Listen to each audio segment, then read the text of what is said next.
10 বছর অপেক্ষার পর আটকে থাকা আসমি ফিরে এসে দেখে 10 বছর অপেক্ষা করে কত বছর বিয়ে করেছে তার স্ত্রী। কোনো খোঁজ নেই, বেঁচে আছে কিনা এই দুনিয়াতে তারও কোনো সঠিক তথ্য নেই। এরপর টানা 10 বছর অপেক্ষার পর অন্যত্র গত বছর বিয়ে করে ফেললেন তার স্ত্রী।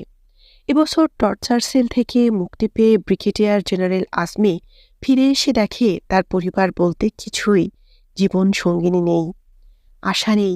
জীবন থেকে এতগুলো বছর হারিয়ে গেল অন্ধকার আয়নাঘরে। কি হৃদয় বিদারক, তাই না? এমন হাজার স্ত্রী তার স্বামীকে হারিয়েছে, মা তার সন্তানকে হারিয়েছে, সন্তান হারিয়েছে তার পিতাকে। এত আর্তনাদ দিনরাত পার করার পর আজকের এই বাংলাদেশ, আপনি স্বাধীনভাবে কথা বলতে পারছেন। কখনো যদি মনে হয় আগেই ভালো ছিল,